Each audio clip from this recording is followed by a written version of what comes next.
Welcome to the final webinar of the 7th year of the Nutritionist webinars. I'm Marianne Fessenden, Educational and Academic Liaison for AMTS and your host for this series. This year we are focusing solely on emissions with an emphasis on dairy cattle. We have covered topics from using byproducts, proper accounting for emissions, sustainable fats, methane mitigators, and even using social media to share facts. Today, we're joined by Dr. Tom Tylutki, CEO of AMTS. In today's webinar, we've asked Tom to provide a plan that nutritionists can implement to help reduce emissions and address the growing furor outside the industry about animal agriculture and the climate. He does that and some other things. Please enjoy the webinar, followed by the question sessions. And I want to say that this was one of the hardest webinars that I actually had to put together because it really touches on some subjects that are difficult for me to calmly address. We asked, since this is the last webinar of the year for AMTS, of this special series that we did on emissions and methane and such, we asked everyone to give recommendations or give suggestions of what everyone wanted me to talk about for this one. And they could really be lumped into 5 or 6 different categories. One of them being methane reduction products. Another one, which is a very, very critical component in this whole discussion about methane emissions, is let's say that we had carbon trading going and people were getting paid for trading carbon credits, and then we find out that the products that we were told were reducing methane emissions actually do not. Would we have to pay, would the farms have to reimburse the investment from those carbon credits? That was a very, very timely question, very interesting question. And then had quite a few on how do we reduce protein or nutrition feeding? How do we, so that we can think about emissions related to that. We had some people, had one person ask about what we were going to do as AMTS related to NASEM 2021. And there were some other topics that people threw out. So going to go through, we're going to talk a little bit about methane. I'm not going to get too deep into it because that to me is the one I'm trying to control some of my emotions on. And I also think that Frank has done, if you go back and look at Frank's webinar, he's addressed a lot of these issues related to agriculture and methane emissions in a very, very professional and very correct manner. And we need to do more discussions like Frank did. And I'm only going to say a couple things about NASEM. That's really simple for MTS. We're doing the same approach. We've taken the same approach with NASEM as the official CNCPS has done. Van Amberg and I talked about it right when we heard NASEM was going to be published. And what we've done is we've added the mineral and vitamin calculations for requirements and the new biological values that were assigned to all the minerals by the committee for NASEM 2021. We added those. We didn't replace what we had. We still have the NRC 2001 for dairy, the 96 updated, 2006, I think, requirements for beef. But we just added the 2021 so that people could evaluate 2021 numbers and 2001 numbers side by side, because there's some pretty big differences. And then there's some unanswered questions that we have related to 2021's edition, including things as on some of the trace minerals, organic minerals versus inorganic sources, that there's no differences in biological values or digestibilities between sources. So, as we think about some of the suppliers, some of the commercial products, we've already gone and have been asking them, what do you want to do? What numbers? Because it causes some challenges for us. And we're also showing on lactating dairy cows the predicted intakes based on either the updated animal equation or the animal fiber equations that Mike Allen put together. We're showing those for lactating cows. Again, in addition to what we have is the old CNCPS equation, as well as the NRC 2001 equation. There's some interesting things as I've done some evaluations and just a broad spectrum of diets that the 2021 animal only and then adding on top of that the animal and fiber equation. There's some interesting things to be looking at that. At this point, we're not going to do anything else with NASEM. It's especially since CNCPS version 7 is in process and well in process to a point where I'm hoping, to be fully implemented and released to the public, to our users.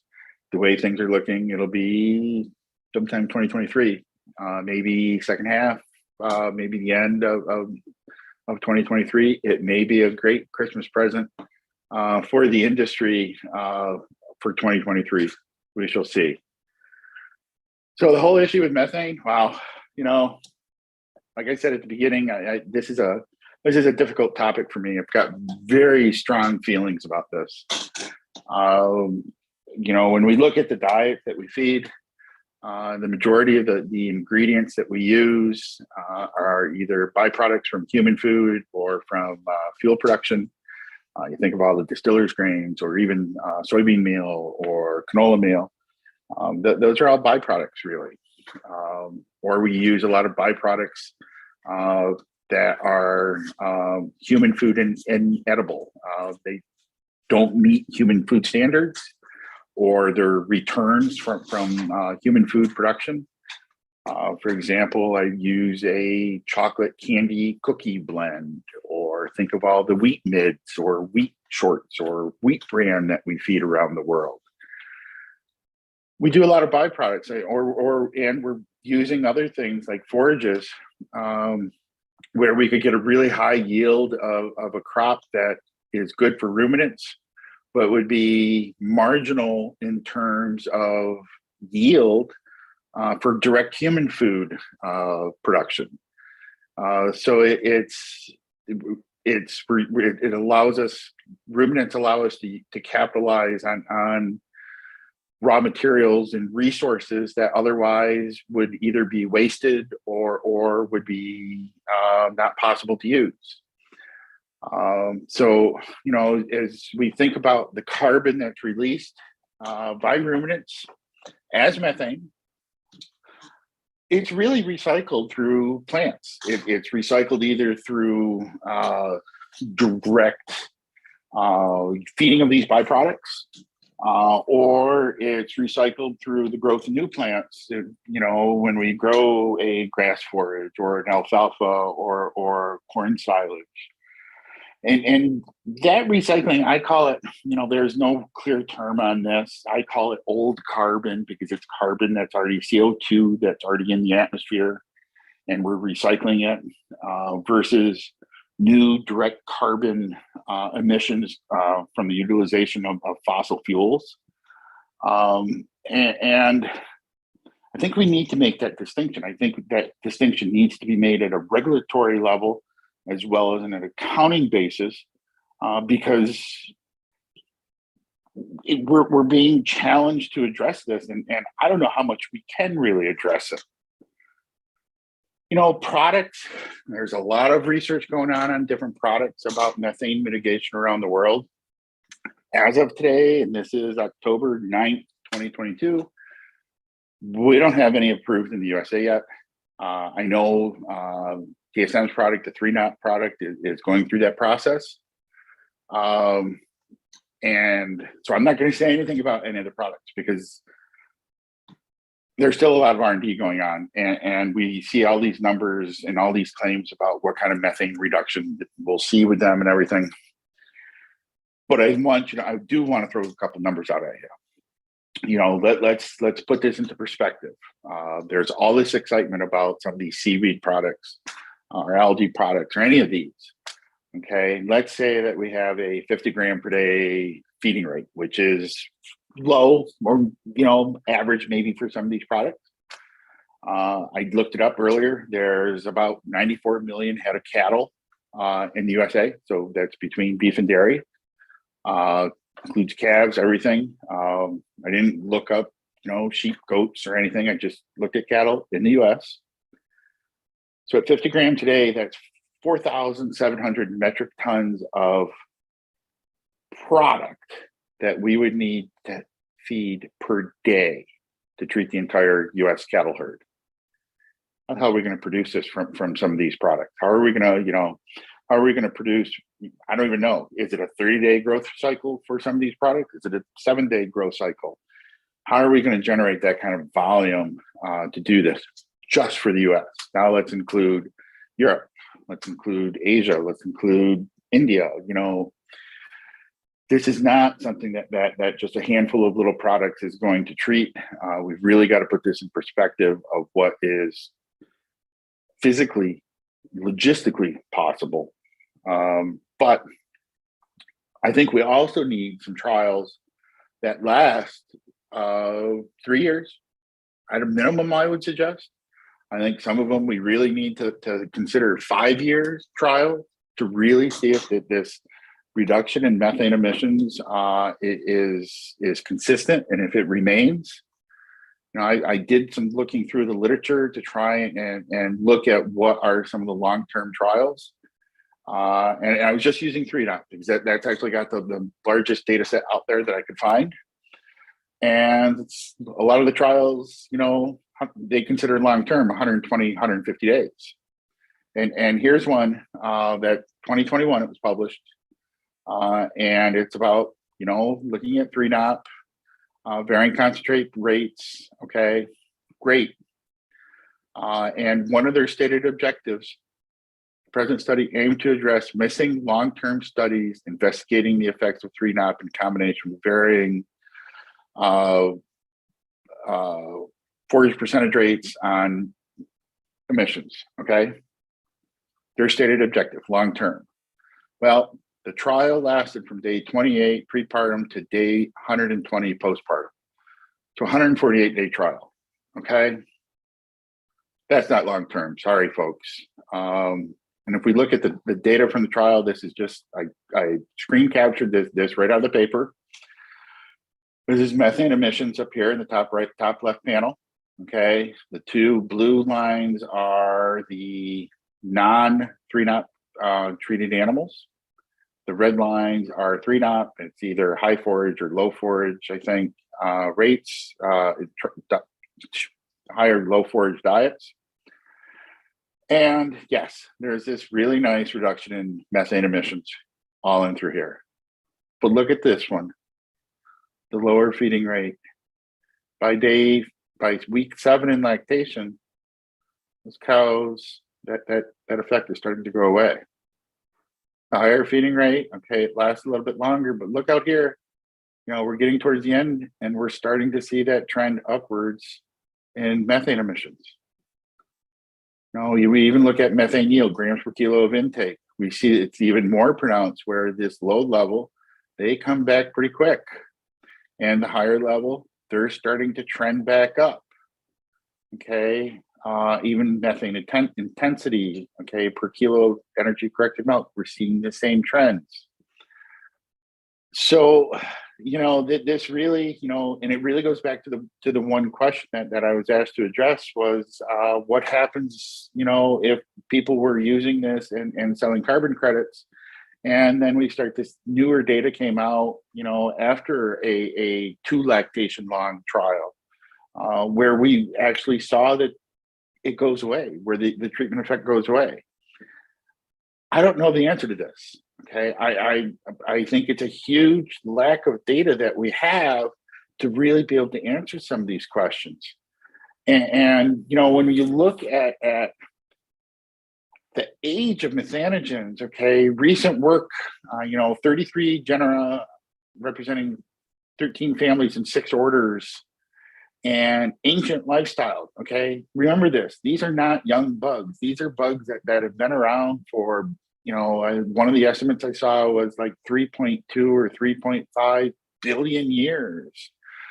And everything looks like so far that, they evolved only once, and that all modern methanogens share a single ancestor. These things are survivors. They live in tough environments.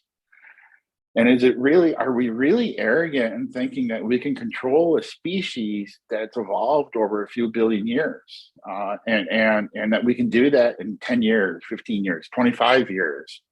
Or is it going to evolve quickly for survival of it as a species? I personally think that's what would happen. I really, think about antibiotic resistance in drugs, in microbes related to animal health, human health. The species is going to do anything it can to survive. There will be individual bacteria, methanogens, that will learn to cope with lower levels of hydrogen substrate to grow. Would they switch their metabolism to capture something else, or to do anything to be able to survive? So instead of thinking about how are we going to treat the rumen to minimize methane emissions, should we really be focusing on how do we minimize methane per kilo of human edible proteins? That whole efficiency factor of emissivity, or however the hell you say it, and really think about it differently, and do things scientifically based that we know that can really improve the sustainability of our ag businesses. Don't get me wrong. I'm not saying we shouldn't do anything, that we should just give up and be like, we can't do anything about methane, move on. But we do have to recognize that cows are ruminants. We're the ultimate recyclers. We convert all these wastes to human edible proteins. But what I am saying is I am highly frustrated by our industry. I'm highly frustrated by the hypocrites and that promote policy or promote various sides of what agriculture should do when they have a vested interest in other components. A great example, let's take we're going to say, okay, agriculture, you can't use GMOs, but yet we will openly support growing meat and from cell cultures that's based on cloning. Come on, let's talk about this. Or taking, this is a huge thing in the state of New York right now, where they're taking really good tillable land and converting it to solar farms. But yet the support for farms to do methane digesters for RNG or electrical production is really low. Heard it was said by one of our politicians that, oh my God, if we were to support, methane digesters for RNG, then that would just cause an explosion in the number of dairy farms in New York State. So people have no clue, and yet they're the ones setting policies on us. So we need, as an industry, we need good, strong, local, regional, country, global voices that are telling a consistent story to tell the power of what we've done in agriculture, of what we've done in ruminant nutrition, to really promote our success story and to prevent bad policy decisions. I don't think I think we still have an opportunity to prevent some bad policies, but we have to act now. We can't be waiting anymore. And I'm afraid when I listen to some of the things going on around the world related to some of these policies discussions or some of the research, we're doing what we've always done in production agriculture. Great example. Every time that we've had an increase in labor costs or environmental policy, as dairy farmers or as beef farmers, what have we always done? Quite simply, we've bitched and moaned and complained, and expanded, added more cows, and sucked it up, and adapted and survived. Mean that it leads to more consolidation in the industry, but we survived every time we've done that. It's not so simple to do that anymore, especially with things like methane or increased regulations that a lot of the areas around the world, farms can't expand in size anymore. There's no more land, or our milk buyers are saying with the dairy industry, we don't want more milk. So we really can't do business as usual of just expand. We need to be thinking differently before we are completely told what to do. Okay, enough of all that. The other topic that people wanted to talk about, how do we reduce protein? So we're gonna switch gears here. We can get into a lot of discussions on the methane side and everything that I just talked about. Like I said, very passionate about this and very frustrated, but we'll talk nutrition now. So can we do lower protein diets and get good milk production? And the answer to that is absolutely we can. I think this is a classic study to me anymore. You know, it's 2006, it's 16-year-old data. And it was great because what did they do? They increased the diet crude protein, okay, in these lactating diets. And look what happened to milk nitrogen. There's no difference. Nitrogen intake went up just like it should, but manure nitrogen went up, okay? And we look at that manure nitrogen, fecal nitrogen really didn't change. It's all urinary nitrogen. So we know, you know, what I want you to start thinking about is, in general, when we look at diets around the world, we tend to overfeed rumen degradable protein.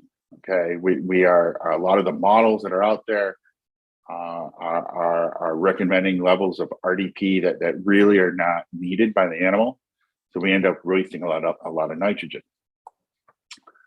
You know, here's just some great data as well from 2005 out of Jimmy Clark's lab. Look at this range in diet crude protein, all the way from 12 to 26%. Yeah, like, you know, let's take this 16% range, okay? Look at the range in milk production at one level of crude protein. That's plus or minus 10 kilos of milk, right? So crude protein, forget about it. We don't, you know, we're gonna talk MP, we're gonna talk about how do we actually better formulate these diets to bring these diets down to where we're more nitrogen efficient. Just some more data on this out of either when Norm St. Pierre was still at Ohio State or out of Histroff's lab. You know, increased the nitrogen feeding, okay, increased crude protein levels.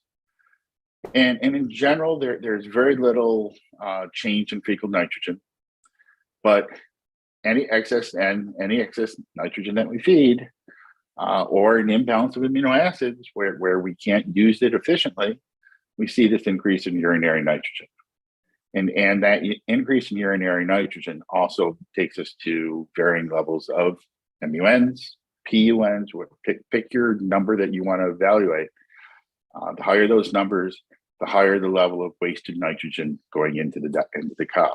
So when we look at the nitrogen going through the cow, and notice I'm saying more nitrogen because it's what we're really thinking about when we think about rumen dynamics and rumen requirements. The rumen doesn't require protein. The rumen bugs require nitrogen and amino acids. So anything that comes into the cow that she consumes, either as proteins or as ammonia, it's going to get degraded. You know, those true proteins are going to get degraded into peptides and free amino acids. Some of that will go into ammonia. And those pools will get used to produce, to help in the production of microbial protein. Any of the ammonia that's left over, it's going to go into the blood, and it's going to go through the liver and could come back through the plasma. It's going to be mitigated by the kidney as to how much nitrogen, how much urea she's holding within her system to recycle back into the rumen.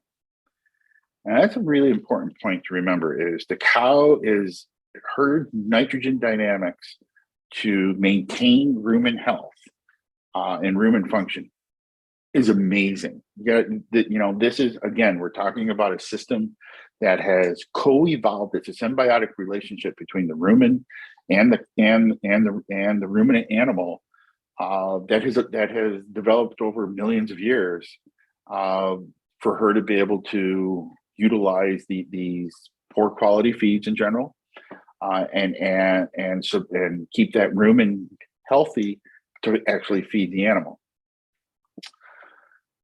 And we can look at some different methods of processing some of these proteins, or is there differences in preservation methods of forages, or how much is actually recycled by the cow. And I think that's a really important area to discuss, is what type of recycling do we have.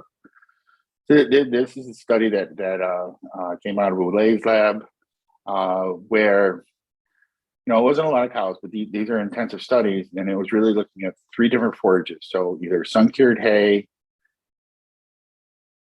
silage, hay crop silage that was either formic acid treated or inoculated. Okay, so basically these 2 silages were the same, and then the hay just ended up being a little bit lower in protein because of normal harvest practices and like that. So intake nitrogen, okay, the hay was a little bit lower nitrogen level in it to begin with. And when we look at how much urea was generated, you look at that, about half, over 50 to 60% of the nitrogen that was consumed ended up going into urea. All right, remember that number. When we look at how much of that urea nitrogen was coming back into the GIT, back into the gastrointestinal tract, 30 to 45% of that nitrogen was coming back into the system. Okay, again, it's just this nitrogen recycling is massive in the cow, and she's very, very efficient in doing so. If we start pulling together all the data, 50 to 70% of the nitrogen that she consumes gets converted to urea. Okay, and this appears to be, a required functionality of the cow, which makes perfect sense to keep that rumen healthy. And about 60% of that urea production actually goes back into the gut. Okay, it's going to go back into the rumen, either directly across the rumen wall or through saliva. And all the data is showing that 30 to 80% of the total microbial yield. Okay, so all the microbial nitrogen that we get is coming from recycled nitrogen. Some of that's because of protozoa predation. Some of that is just because of just recycling through the rest of the system. But they rely heavily on this.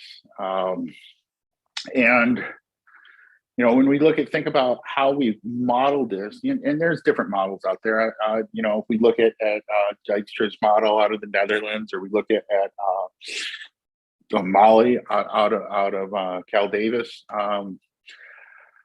there's different levels of complexities of how to do this. The base Cornell model right now, we deal with 2 pools of bugs. That's changing with version 7, which adds a 3rd pool that adds protozoa. And that has some really cool functionality in it. But let's just talk about the base system now. We deal with the bugs that ferment NFC, and bugs that utilize fermental structural carbohydrates, so potentially digestible NDF. And those 2 pools of bugs have different nitrogen requirements. The bugs that do NFC are kind of lazy. They prefer to use some free amino acids and small peptides to meet their nitrogen requirements, but they can use ammonia. The fiber bugs can only use ammonia. And that's one of the things where the Cornell model approach has really helped us on reducing nitrogen levels in diets, is taking into account these nitrogen requirements of the bugs, and finding that we can reduce RDP levels quite a bit. Now, the interesting thing is the fiber bugs, while they don't require amino acids per se, they can't produce their own branched chain amino acids. So we've got to have either some free amino acids of the branched chains or peptides with those in it, or the branched chain VFAs to meet their requirements for growth for those amino acids. So we've still got to have a little bit of true protein in there. You know, we can't just feed all urea to these cows. Or we're hearing there's more and more, there's some work going on and some products coming on supplying branched chain VFAs to try and meet the requirements of these animals, of these bugs. Okay. At the end of the day, we can account for how much nitrogen the rumen needs and be much more efficient in how much we're actually feeding the cow in terms of total grams of nitrogen. Chris Reynolds put some of this data together with nitrogen recycling and looking at how much is recycled or that proportion that's coming back into the gut versus how much is being excreted in urine. This is some really classic data to me now. We look at it's related to dietary crude protein, and you can see that as protein level goes up, the amount of nitrogen recycling comes down. Okay, again, she's going to do everything she can to keep the rumen happy. We get down into these low levels, 7.5%, 5%, not greater than 90% of the nitrogen that's coming into the rumen is recycled. The inverse is true too, that if she doesn't need it, she's going to excrete it via the urine. All right. Now, when we put those two graphs together, so the blue line is the nitrogen that's coming back into the rumen, into the GIT, and the X's are urinary nitrogen excretion. Okay. You notice here at about 15% dietary crude protein, about half of the nitrogen that's going into the rumen is recycled, and half of it's being excreted. We can get all the way down here, and this is, some of the work that come out of Cornell and like that, being in the 13, 14% crude protein levels on diets. Okay, so about here, we're still seeing, 40% or so of that nitrogen is being excreted through urinary means. So that's really showing us that we have a lot of opportunity to improve our efficiencies of nitrogen utilization. She's really adept at maintaining her nitrogen balances. And we really just need to think about how are we going to capture that nitrogen more, and how are we going to improve the efficiency of our overall nitrogen utilization.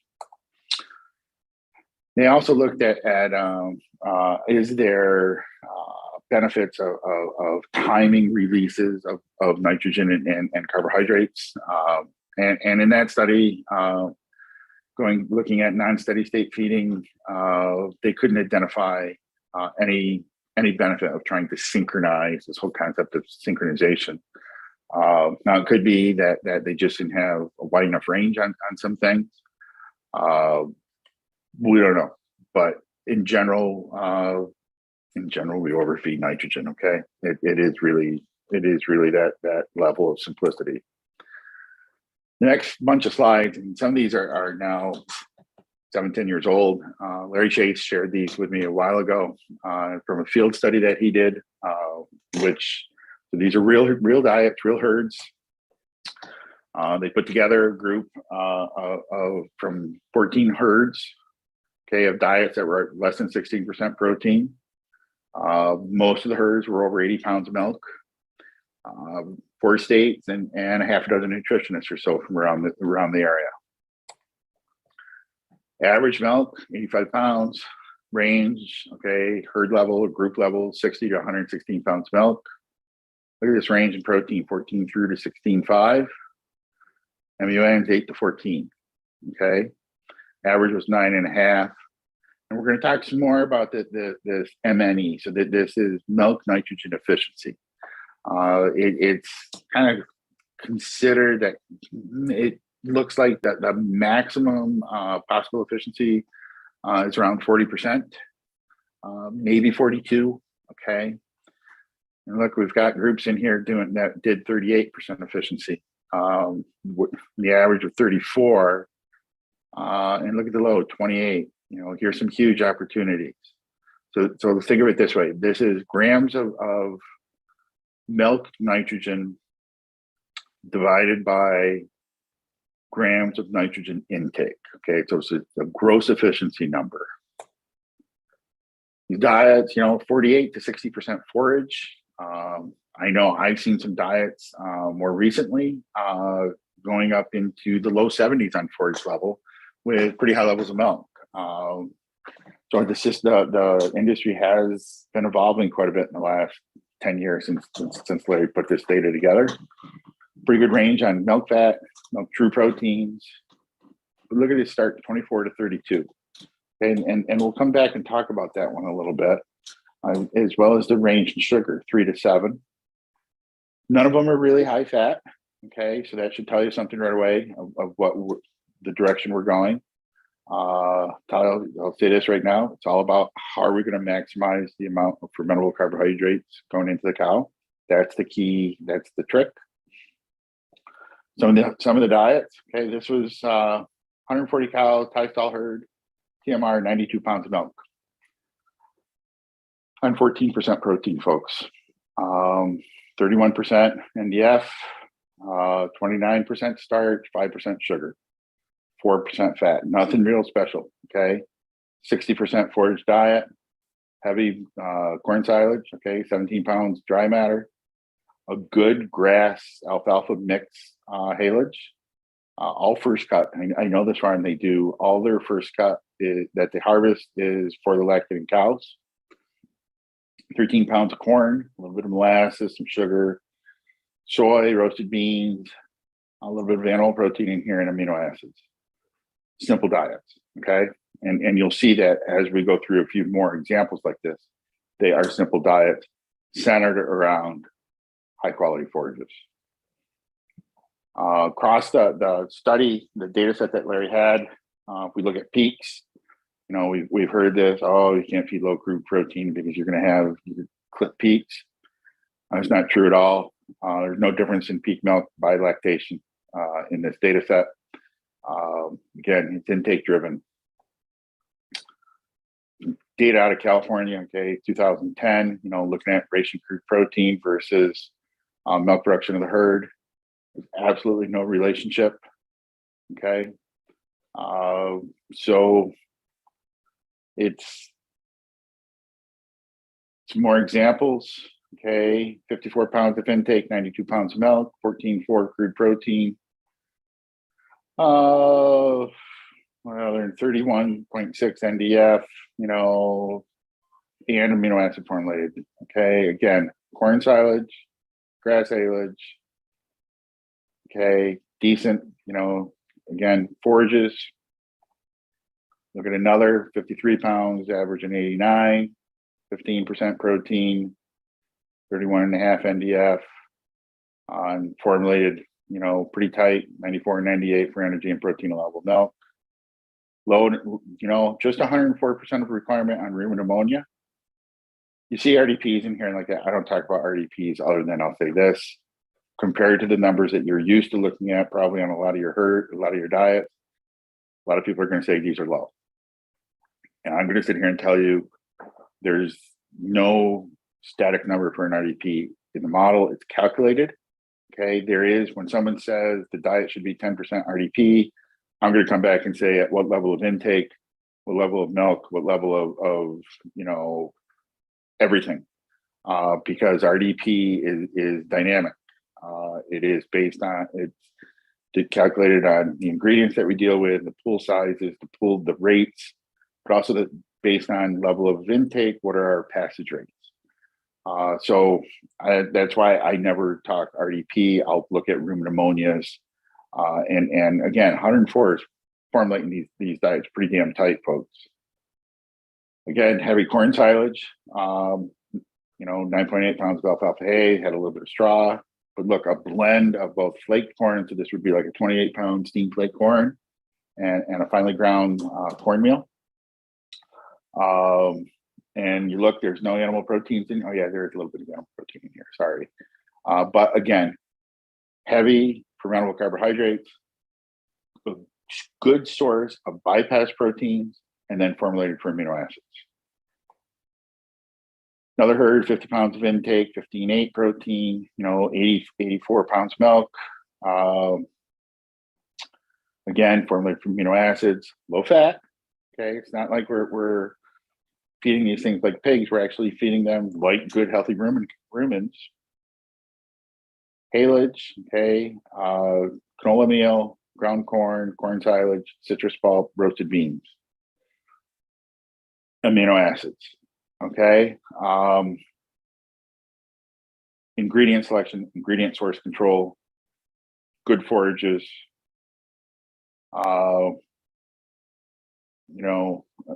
That's why we see this call it 6.8 lysine percent of MP, methionine 2.3, lysine 2.94. This is the old numbers. This is from like 6.1 biology. That's how old this data is, folks. Okay. Now, if we were to look at these really need to be rerun. This data set needs to be rerun to look at it in terms of methionine to ME ratio. And because this is a little bit out of line of what we're currently recommending for lysine to methionine. We're in version 6.5 biology. We're more like 2.65 is kind of the optimum lysine to met ratio.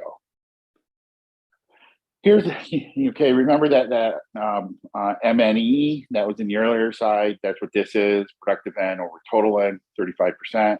Again, remember 40% seems to be about the biological max, maybe 42. Another number that Van Amberg really likes to talk this number, productive N over urinary N, because it's urinary N's where we can have the most impact. We're not going to change fecal nitrogen much, but we can change urinary nitrogen. And he's targeting, greater than 1.1. This example, it's 1.3 to 1. So that's really saying that we're utilizing that nitrogen efficiently versus what we're releasing through the urine, which is also important because that urinary nitrogen is what's volatile and what's much more likely to escape into the environment and cause water quality concerns. This is real herd. I'm not going to tell you herd names, nothing, but we'll show you this as to what impact tightening down that RDP feeding level, really focusing on the fermentable carbs, and then focusing on amino acids, what impact it can have. Okay, you can see this herd. This is milk true protein. There's a little bit of seasonal variation, okay? But I'll say here at this point, some forage changes. Okay, that's why we saw milk fat come down like this, and then they really bumped up the amino acid formulations. Okay, they went from like I think it was like a 2.3 to a 2.45 methionine as a percent of MP, if I remember the data right.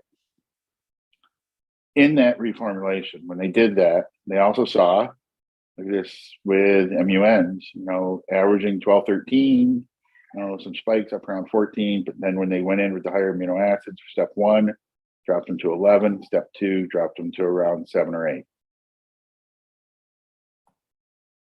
So they figured out, they calculated out that it came out that they reduced nitrogen in urine about 60 grams of nitrogen per cow per day. I may not sound like a big number, but when we blow that up on 1,100 cows, okay, that's about 26.5 tons of nitrogen that we pulled out of the environment per year. That's a big number. If we put that back on a soybean meal equivalent, okay, that works out in 2009, that was 40 cents a cow per day, lower feed cost. We're talking real money on being able to do this over and above anything that we do from an environmental standpoint. That's the beauty of going down this path of reducing crude protein levels. Typically, we're also saving some money because we're removing protein feeds that we really don't need to be feeding to these cows. Another herd, high group, okay, 1,000 cow herd. 100 days of milk, 60 pounds of intake, 15.8, 60% forage, 120 pounds of milk, average for that group. Milk to feed, almost 2-to-1. Pretty damn impressive. Zoom in on some more, 30.9 to call it 31% NDF, 29% starch, 5% sugar, 5% fat, 60% forage. Okay. Again, forage quality. That productive nitrogen to N intake, remember I said 40 seems to be the biological max that we think about. This group's doing 38%. That's phenomenal. That is really efficient utilization of nitrogen on these cows. A lot of herds are going to be, you start looking across a lot of herds, are going to be 25, 26%. There's huge opportunities. And when we looked at productive end to urinary end, this group is 133.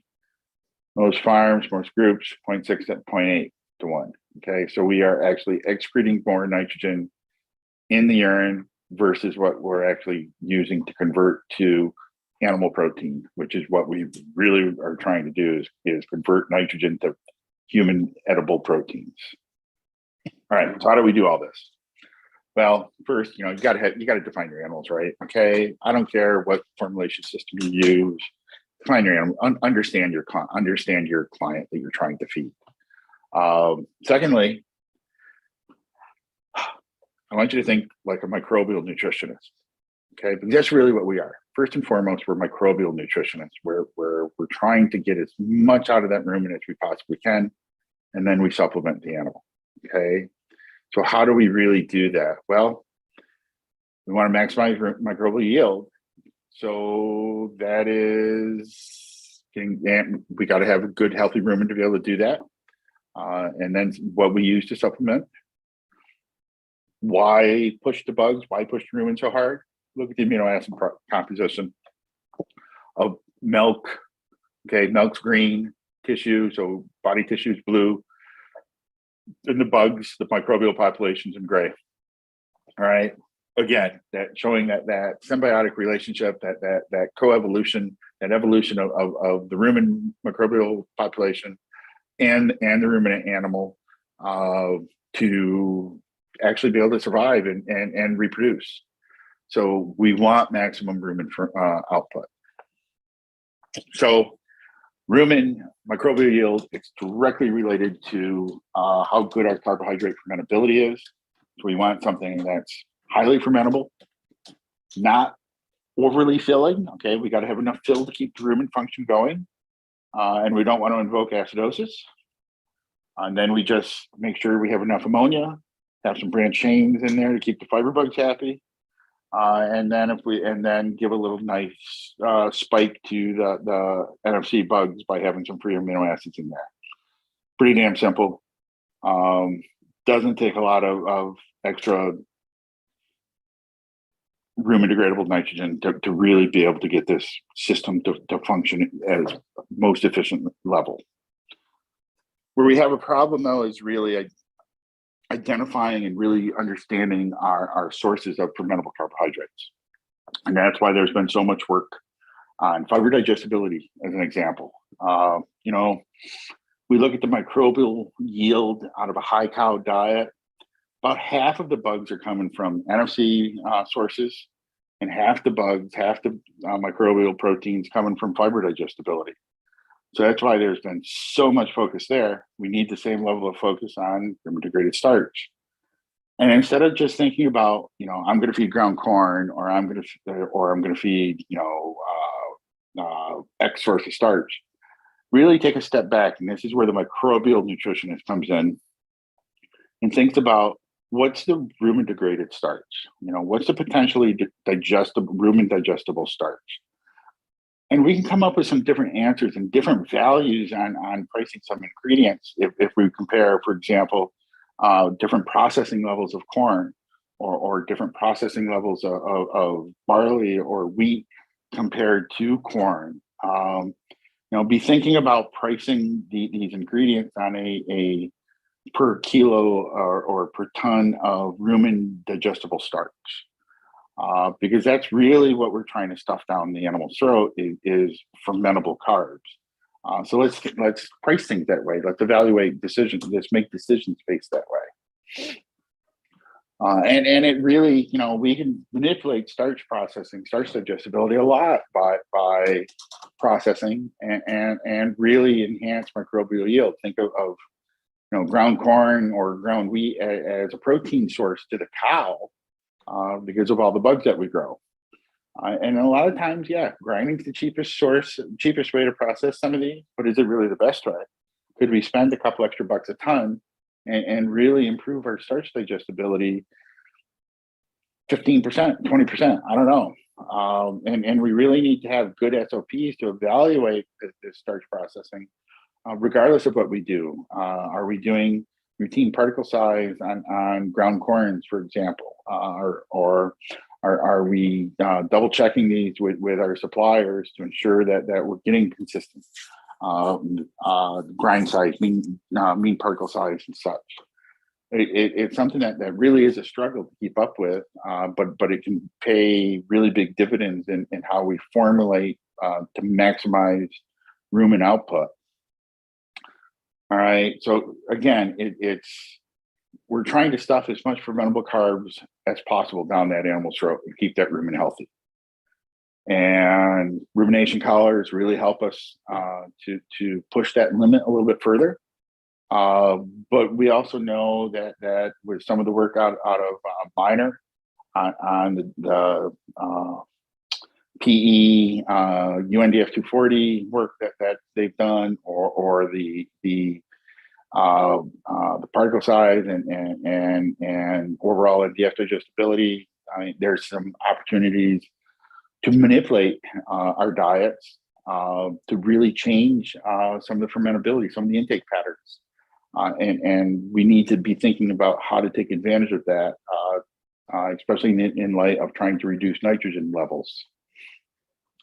And then again, like I said, think about our sources differently. This is just a table that I generated using the model on different ingredients. And so this is on an MP basis. And you'll see there's MP from feed, there's MP from bacteria, and so total MP.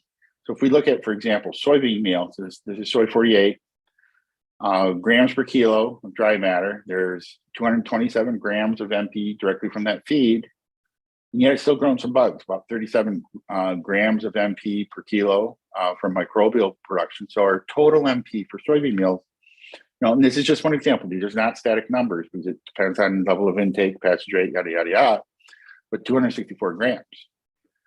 Well, then let's come down here and look at like ground corn or ground wheat or ground barley. Okay, we've only got about 40, 50 grams of MP coming from the feed. Look how much we're getting from the bacteria. Okay, so suddenly we take this ground wheat example, 143 grams of MP. That puts it right up there as the same MP levels as something like sunflower or even approaching canola. But we're dealing with something that's low in protein, but it's fermentable starch. So we're growing these bugs. And then we look at the amino acid content, again, because of the bugs, fermentable starches are going to give us better amino acid ratios than if we were dealing with something like cottonseed meal, which is really low in methionine and lysine. So it really, again, grow bugs. Just ran an example. Again, these prices are old, like 4 or 5 years old. Okay, but conceptually is the same thing where we start taking into account differences in fermentability and different qualities of proteins. Soy-based diet versus replacing that soy with a canola and a bypass, or canola and distillers, or a blend of those, or going from cornmeal to flake corn, or we just let it have all those sources and tell us which is the best mix of those ingredients. And you look, the soy-based, 7 pounds of cornmeal, and this might even be kilos, it doesn't matter. Yeah, I think it is kilos. Okay, so it's a real simple diet: 8 kilos of corn silage dry batter, 5 kilos of alfalfa hay, 7 kilos of cornmeal, 3 kilos of soy. Well, it kept a little bit of the ground corn in there, 900 grams, but look at how much more. Look at it used 5.4 kilos of flake corn. Okay, higher fermentability, grow more bugs. He used a lot less hay.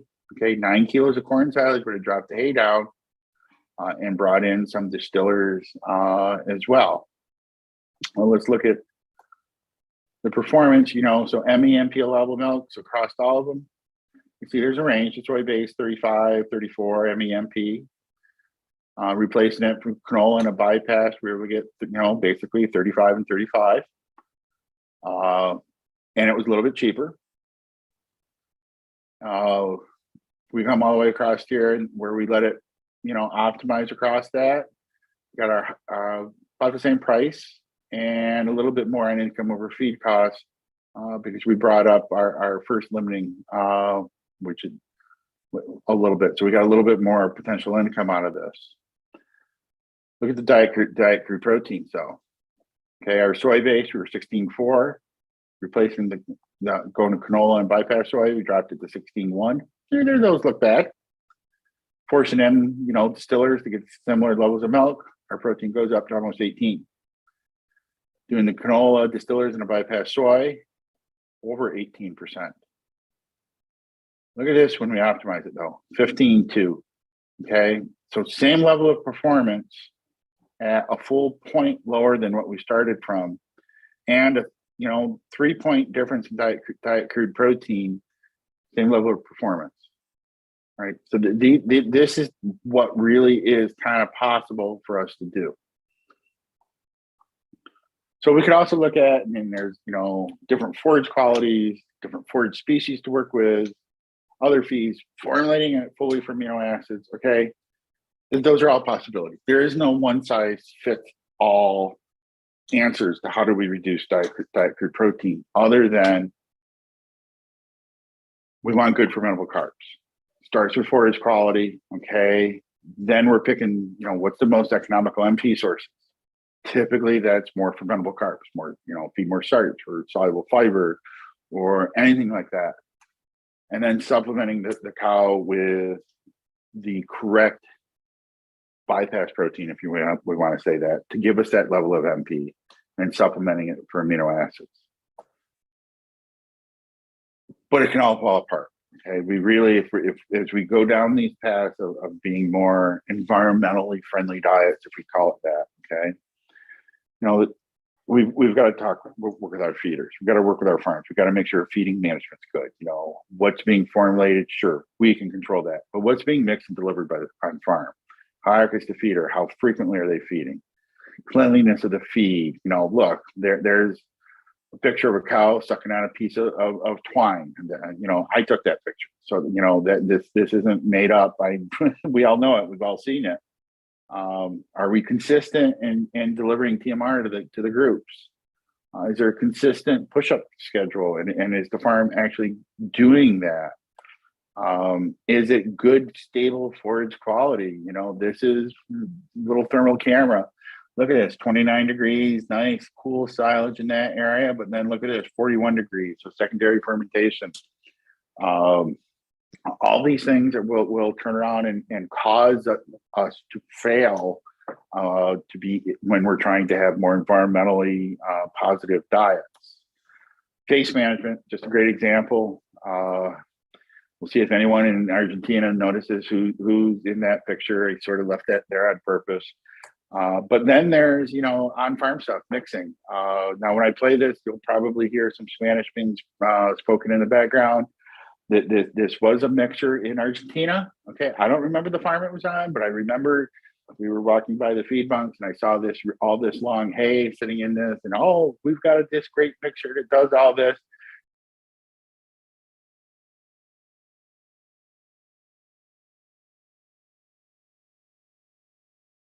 That's not being mixed, okay? So there's equipment things that we need to think about. Should we consider, in that case, is it the maintenance of the mixer? Is it the maintenance of the knives? Or is it the brand of mixer? Or is it the loading order? Whatever. These are the things we need to really address. Great thing to have for feeders. I don't care what farm size is. Let's have a checklist. that ensures those SOPs are being followed, and we're getting good consistency in our feeding programs. Making sure the scales are working correctly on any of our equipment. All these things that we talk about for maximizing feed efficiency, if you want to use that, or being good feeders or whatever, becomes even more important as we move further, because the reality is we're removing a lot of the slack, a lot of the safety factor that's in our diets, and that's really expensive to overfeed. We've got to have the management to make things work. So with that, all of this is very possible, very doable with good data, good forage analysis, accurate formulations, and the care and consistency provided to us by the farms. With that, folks, we will be live shortly to do questions and answer. Yeah, I know, I'm in kind of a weird mood. Long story. We'll talk Thursday. Later. Bye. Firstly, I want to thank you all for joining us. As a reminder, today's slides will be available as a PDF document for download from our website. That page will have links to the recording and the PDF presentation. I do convert the audio to podcasts. You can find those under our podcast tab on the website or subscribe to us on Apple Podcasts. Before I thank my co-host and sponsors, I'm going to offer a tease for next season's webinars, and I'm really pleased to say that some of the speakers came together yesterday to follow up on our focus on emissions this past year. We are shifting to the management of heat stress. In light of the increasing frequency of record-breaking heat events, we want to examine both the effects and mitigating strategies of managing high temperatures. We have begun contacting speakers, and I've already lined up a good list. And then we're going to throw in a topic off heat stress with the presentation from Odiram Escobar, a nutritionist in Chile with experience feeding very large robot milked herds. This is a topic we've had requested over the years.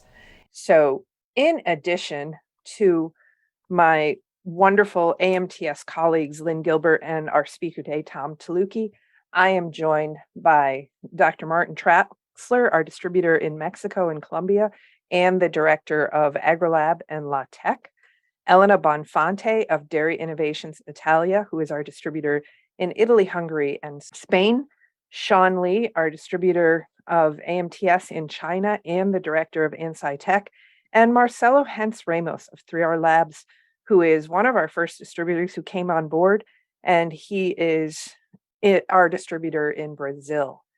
In the afternoon webinar, we were joined by Hudayka Vustaran of Zerv and our distributor in Turkey, and our hard-working Argentinian co-host Paula Torillo and her staff of excellent translators providing an in-time Spanish translation.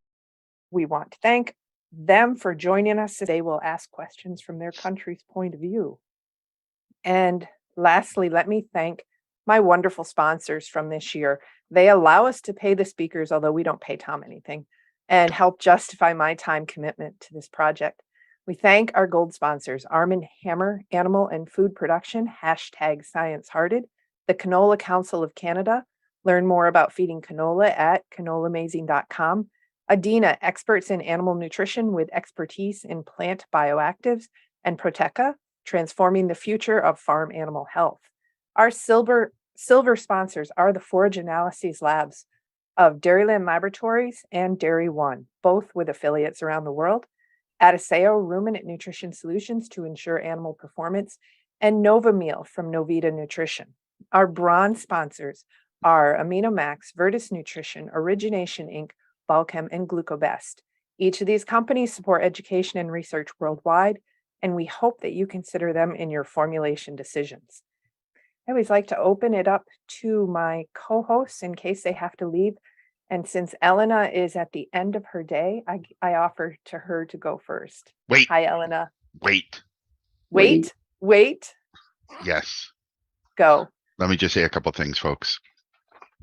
I don't want anyone to have the perception that I was throwing any researcher or any product or like that under the bus, saying that it's it's all good science, and that's what we really need to focus on with all of this, especially with things like methane. We need to focus on science. We need to focus on good science and ask and answer the correct questions. I just get afraid that we may look for something that's a quick silver bullet. And damn it, we all know in science and in biology, there's no such thing as a silver bullet. So let's be responsible in what we do, because we are messing with people's livelihoods on things like this. That's all I wanted to say. Now you can have it. Now you can go, Elena. Thank you, Tom. Very kind of you. So, no, I think it was a great presentation and a good overview, actually. So my question is related, both to nitrogen side and starch side.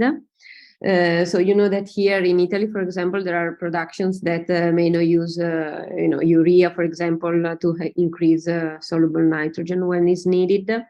Is that a detriment? Is that going to be a detrimental, in some conditions, or which is the way to overcome this? You say that about not using urea, Elena, and actually, like in the Parma areas where they can't use silages, comes into play with that as well. Because when we look at the natural sources of rumen ammonia, we're really talking two potential sources. Good old fashioned RDP by itself. And then when we look at the amount of ammonia that can come into these diets that are silage based, it's substantial.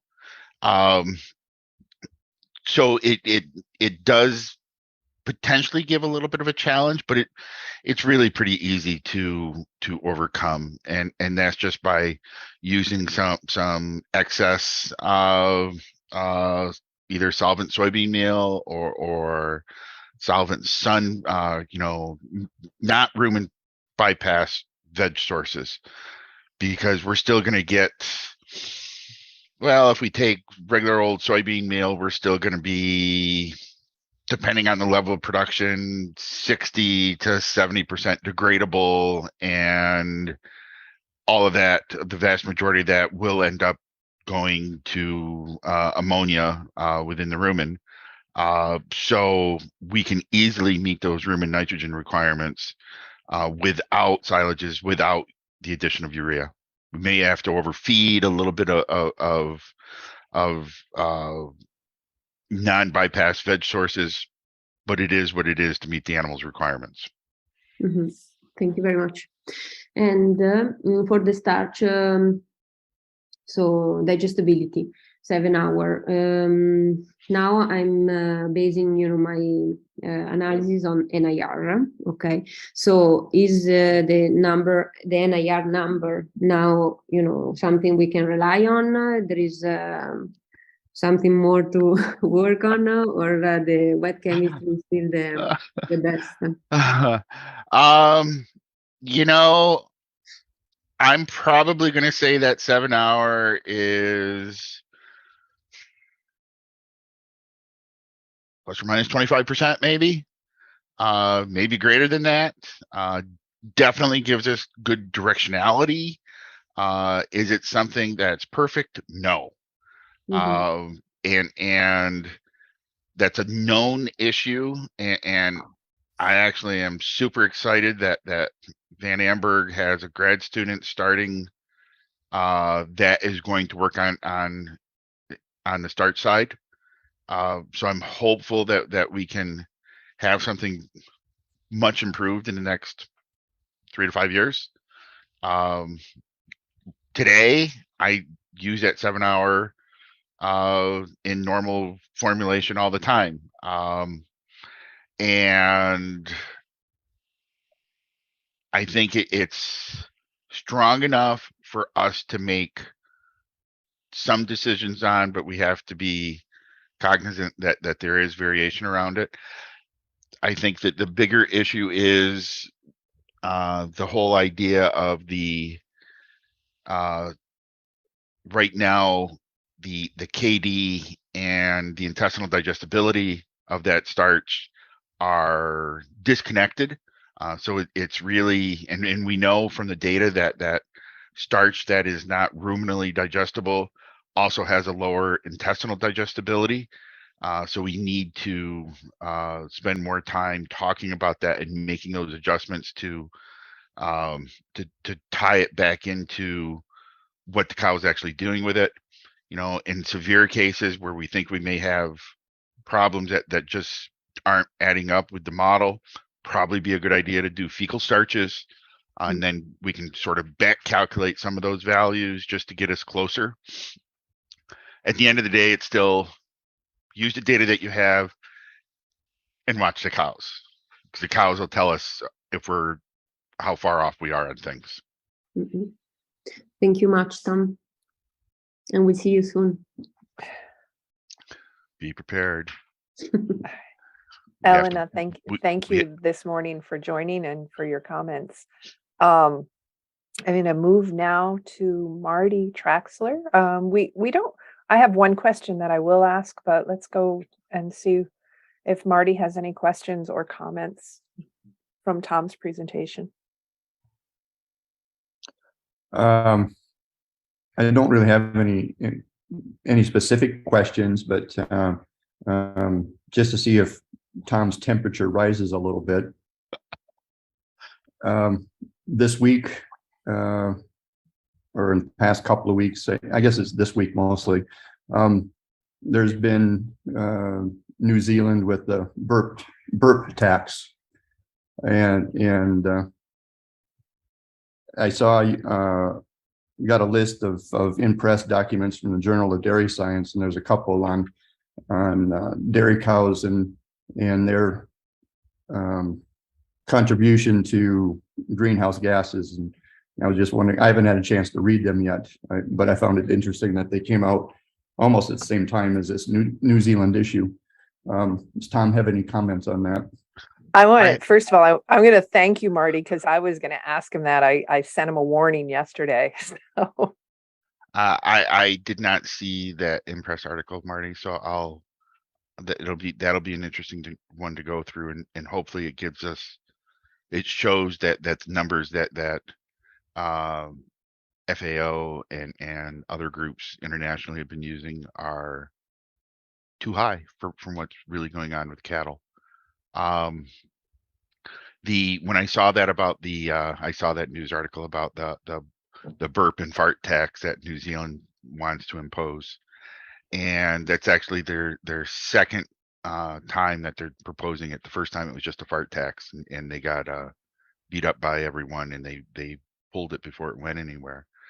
You know, it's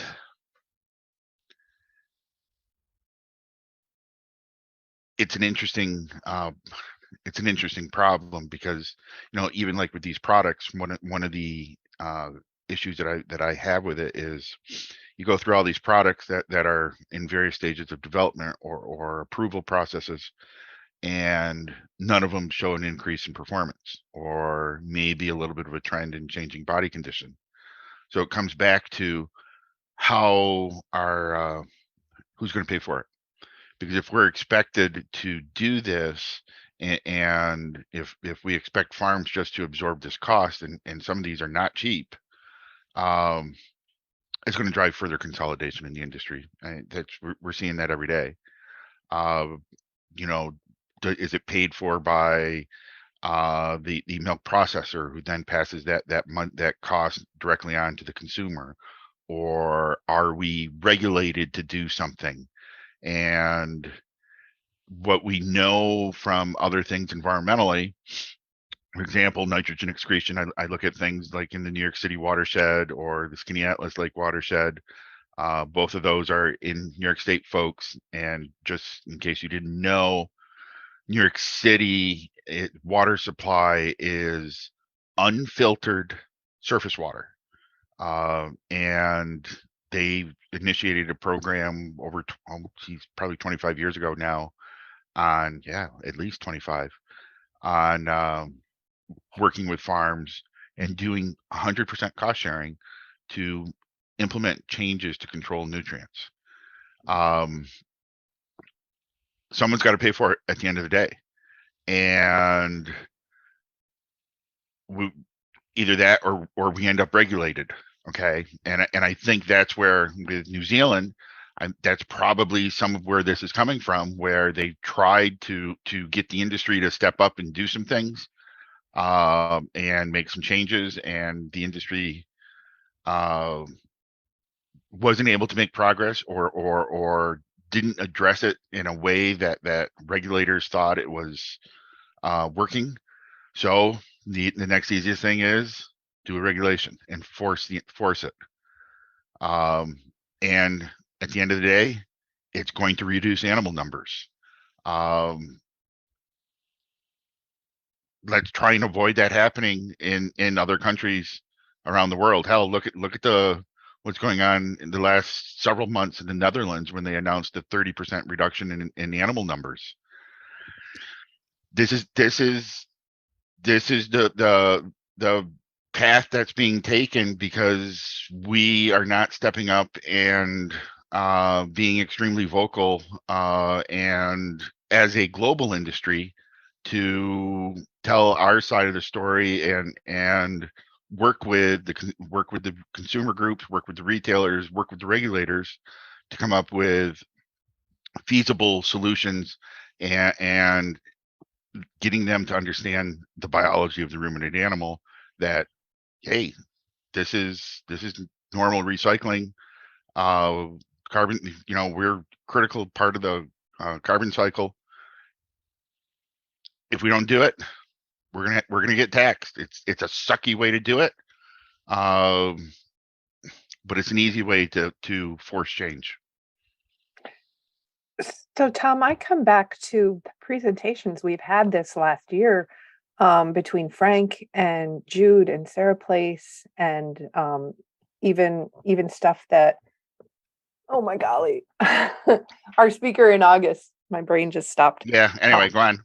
Anyway, just that the issues with methane emissions aren't coming from North America. They're not coming from the areas where we're using these more intense. It's the dilution solution. The more production actually decreases the methane. It's how do we help that? Well, that gets really tricky, Marianne, and I've thought about that too, because when we start messing with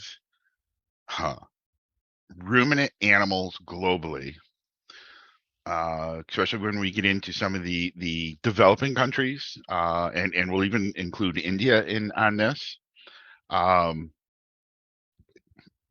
even parts of China, Vietnam. We are talking directly about, it's not just the productivity level the way that we normally think. There's also the ways that families increase wealth.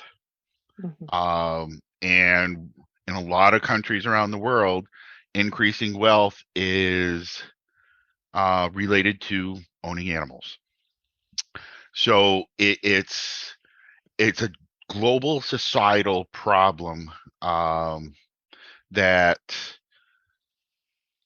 is extremely difficult to address. And they also know, and everyone knows that if we go to the Europeans and the North Americans, as well as some other countries where we have well-developed, fully developed dairy industries, and we can say some about the same with beef, that we've always been responsive to making changes, and we're the easy ones to regulate. We don't have a lot of numbers. There's not a lot of us. This is the thing to remember, folks. There's not a lot of us in this industry, and it's easier to control a small percentage of the population than it is to try and get change in other sectors of society. So we just have to be more vocal. Okay. I'm going to hit one more panelist up, Sean Lee, and then we'll move to a few of the questions that we have. Unless Lynn wants to talk, but Lynn hates talking. Hi, Tom. Hi, Hi, Sean. Maria. Hi. Good morning. It's excellent presentation. Every time I learn a lot. Thank you. Well, don't want to complain too much, but you spend quite a lot of time to talk about this politics and public opinion management. It's difficult. But to come to China, actually, dairy industry is not.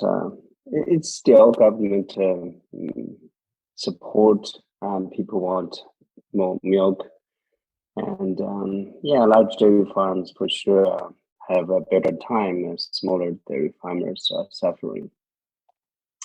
But overall, the environmental policies are. Well, I have to admit, it makes more sense than what we have here in Canada or New Zealand, though. So, like, we are going crazy. Many people don't believe this.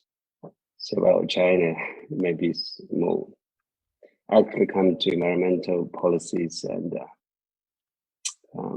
for agriculture, they're more rational and follow the common sense. And yeah, they're building a lot of solar panels and windmills. That's for sure. It's amazing. But overall, they have very rational agriculture policy, and I'm happy to see that. And Well, Sean, let me jump in there for a second. They have a very rational ag environmental policy because they still rely a lot on food imports. It's, you know, if you notice where we run into a lot of these more regulations in a more regulatory environment are in countries and societies where we have excess food and food's cheap. yeah, And we rely on exports. So it's there's a lot at play here, and you know, hell, this country's never really seen severe widespread hunger unless we go back to the Depression. yeah, So when you have a well-fed society over generations that's used to cheap food, yeah, the demands go up on the production level, especially as we've had more and more consolidation, more and more people being 2, 3, 4 generations now away from having family that was in production agriculture. And I think that's some of the same trend that we've seen in Europe over the last 20 years is as younger generations are coming into and having a say and having more vocal beliefs, and they're a further generation away from, you know, the lack of food during World War II or having family members that are directly involved with agriculture. So we're facing a lot of challenges of how to get our story out and have positive impacts on the regulatory side, on the overall approaches to environmental issues. We're we're we're we're a minority. We're a very yeah, very small minority, actually. And all of these things, it's just like getting into animal welfare issues. So many people get into it, turns into an emotional topic, and you start throwing science or facts at them, and suddenly you're dismissed as being in the pockets of big agrochemical companies. And so there's a credibility issue there as well to overcome. It's a shit show is what it is. yeah. And it's not getting any easier for us. Yeah, but after all, I think we here in Canada or US or New Zealand, the system is very efficient. So the per kilo per unit of good food, the environment cost is lowest. So if we can produce more, actually overall, if you put a global perspective, actually is better for the environment. But people here, we put the extremists to making policy and mandate that it's crazy and stupid. Yes, yes, it is. I'm gonna move us back to nutrition Okay. questions. All right. All Okay. right. Second, I have one more. CNCPS Okay. is very exciting. I can't wait to see that. But hopefully you guys can work harder and faster. But maybe sometime next year. But I really can't wait. Starch side analysis, just like Tom said, in IR, it's 25% give and take. It's hard, but recently we are doing some portable IR and other analyses. I think it's useful. It's good. Anyway, no questions for you. All right. Cool. Okay. Thanks, Sean. I'm gonna tackle some of the questions we have. This one, Tom, you answered, but you didn't really explain, and I'll get it. I did that on purpose. But it moved it off the open questions. Yeah, I know. There we go.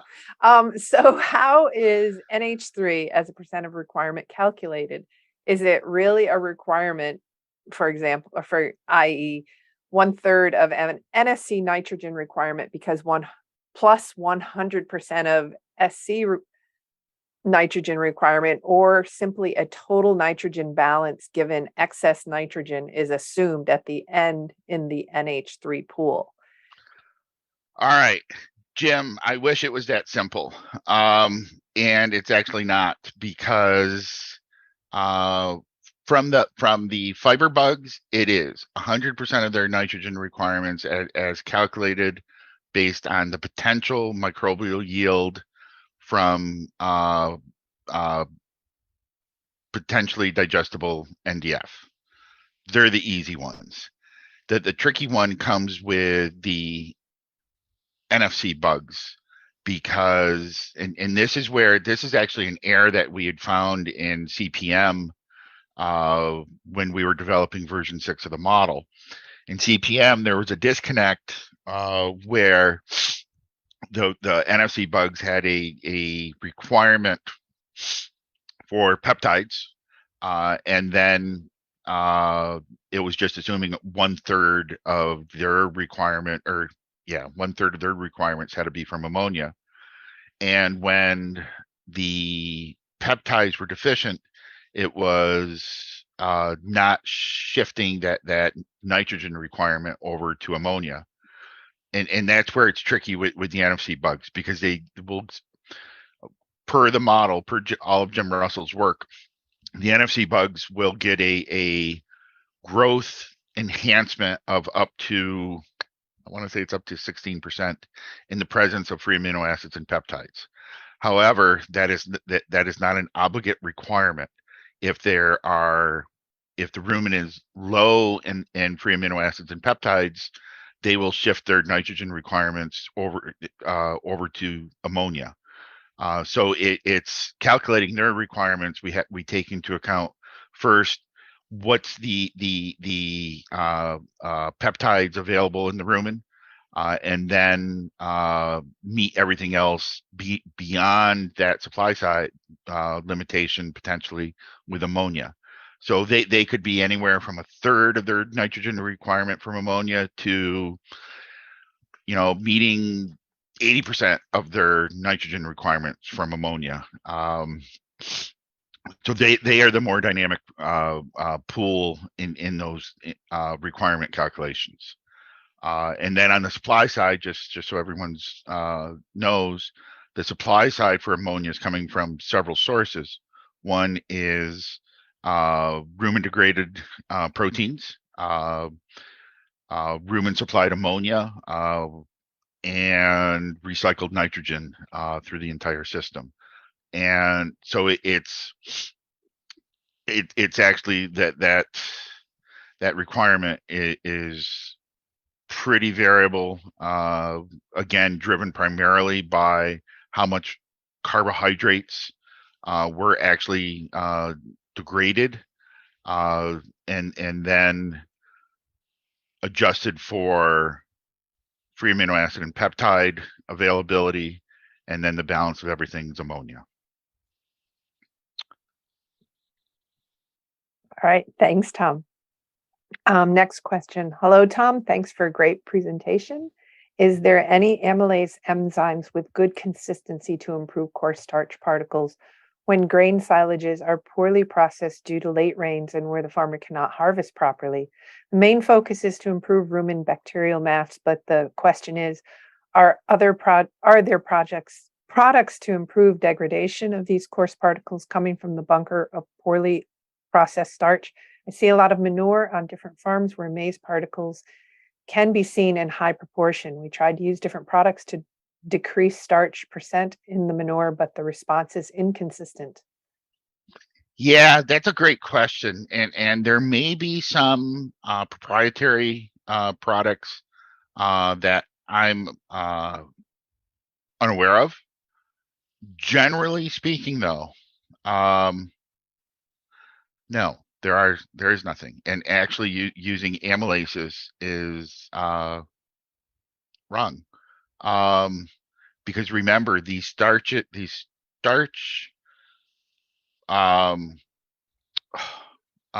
structures, here we go, are encapsulated in proteins. Okay, if we take maize, okay, so the starch is encapsulated basically by the zane proteins, which are prolamines, which are resistant to enzymes, mammalian enzymes typically, and are soluble in acid over time, or soluble in ethanol. That's why we see this increase in digestibility over time in silage. And so really what we would need, and there has been a little bit of work done on this.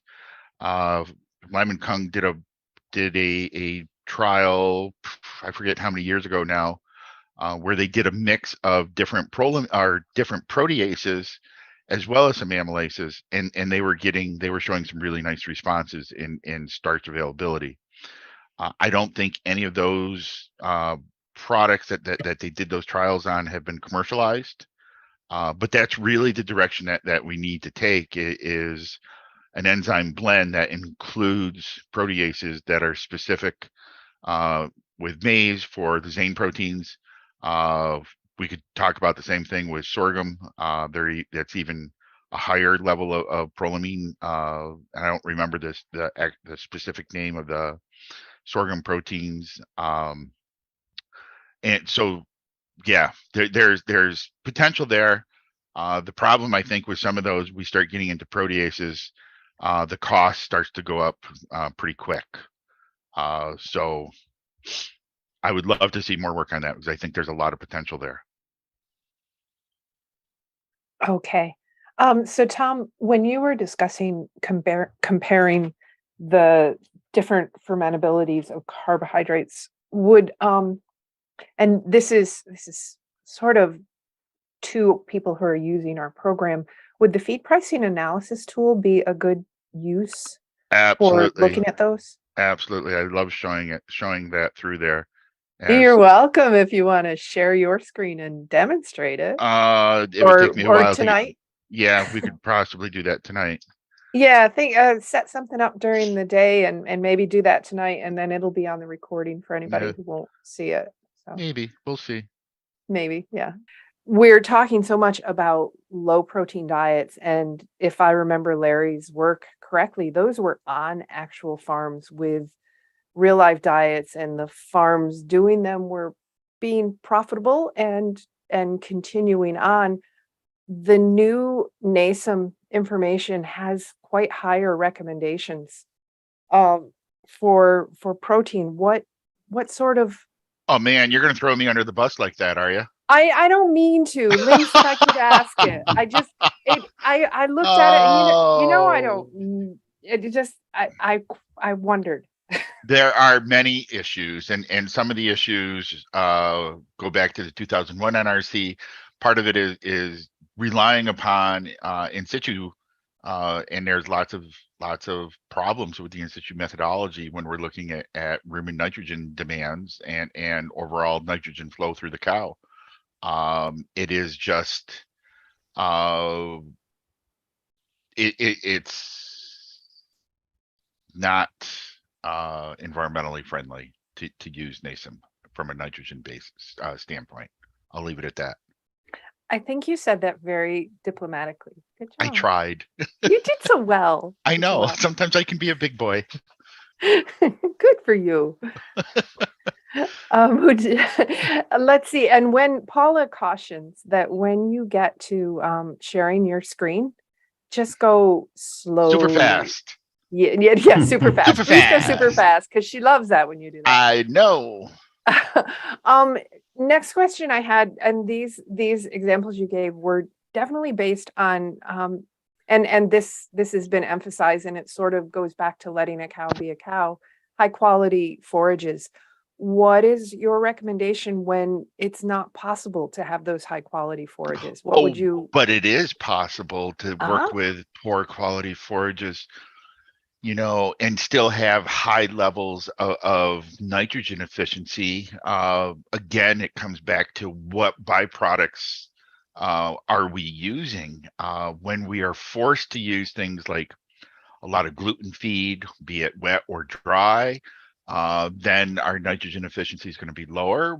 Brew can work really well, but then again, it's how do we supplement with good fermentable carbohydrates, be it ground wheat, ground barley, ground corn, or other processing methods for any of those to soak up as much of that rumen available nitrogen as possible.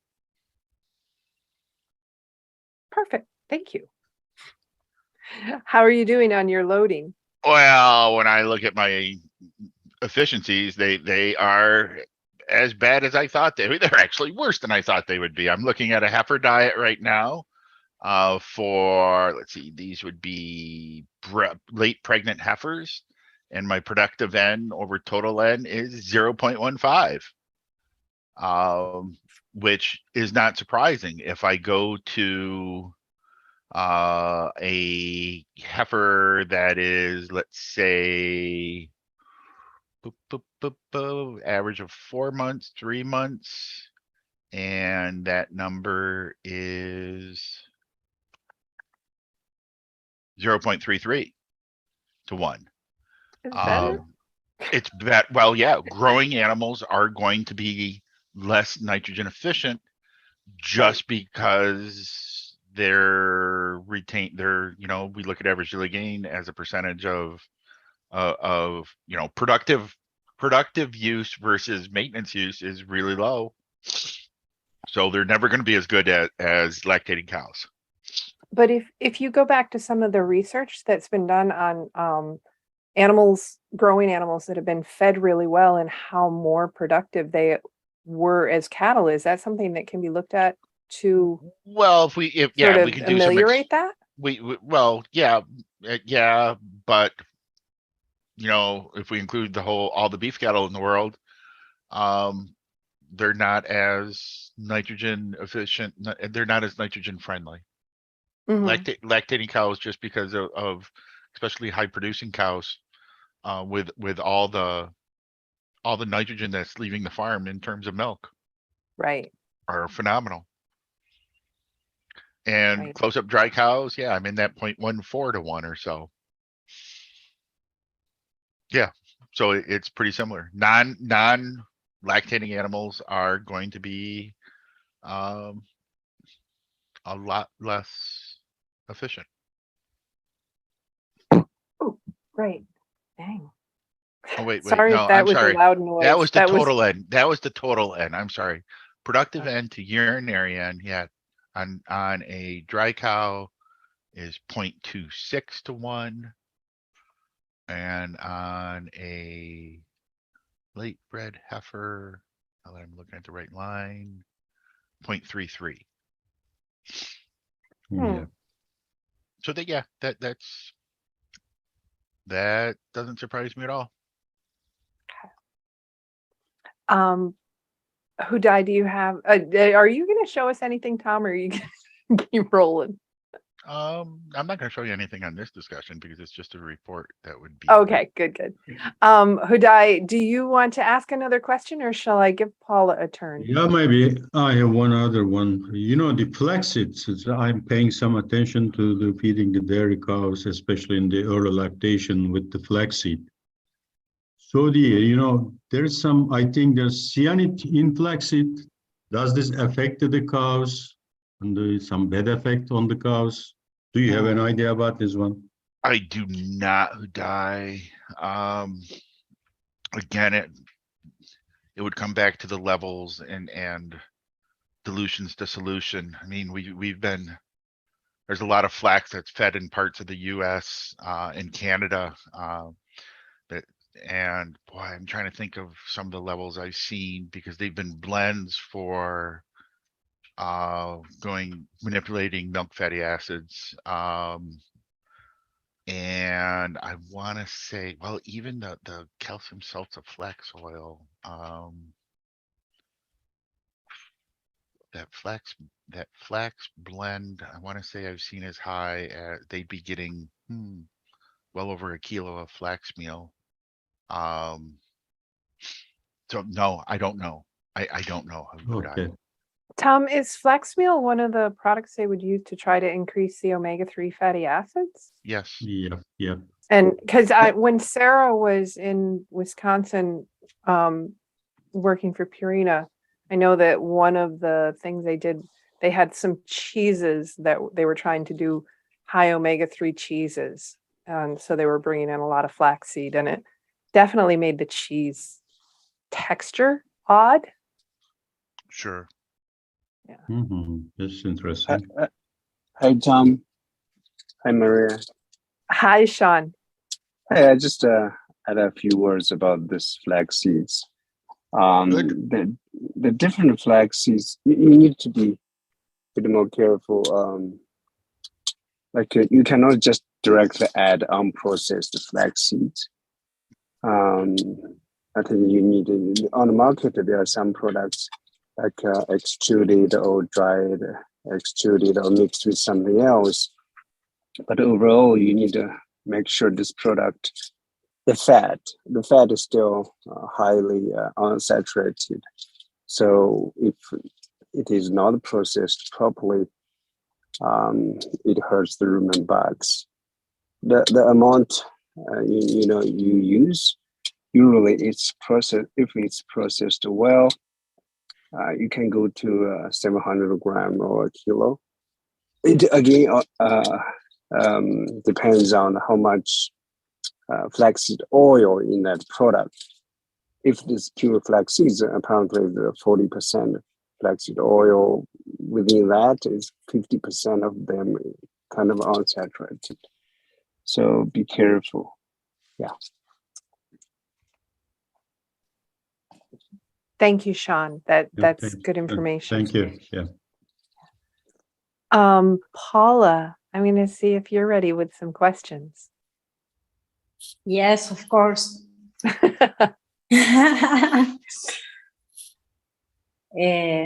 Tom, thank you that you didn't share your screen because we don't understand anything when you share your screen. Yeah. Okay, I'm going with the first question. If you think, if you said the cow is using or eating byproducts which are not edible for humans, and if we feed them amino acids, aren't we going in the opposite way? No. Well, how many human foods are formulated with synthetic amino acids in them? I can't really think of any standard foods. There'd be some supplements that might have some extra lysine in them. I can't think of any off the top of my head, Paula. And then when we think of the yeah, no, I'm really struggling with trying to come up with an example of where that would be a direct competition. I can't come up with one. But even if we did, we would be talking, oh hell, you know, my current diets would have less than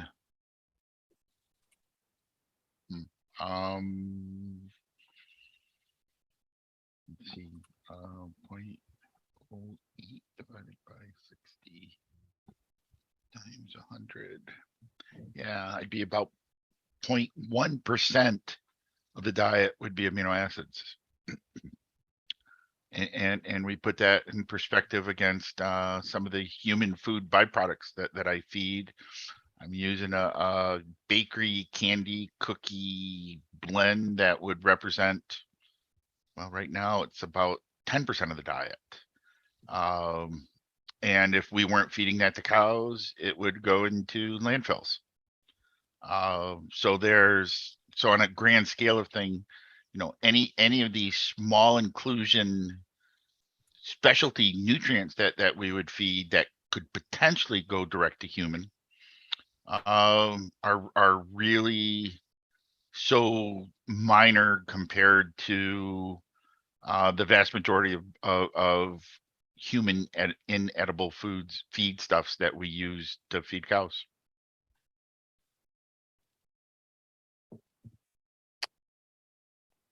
Thank you. Thank you. Okay. Paula, I'm gonna butt in with a question before you go on with more.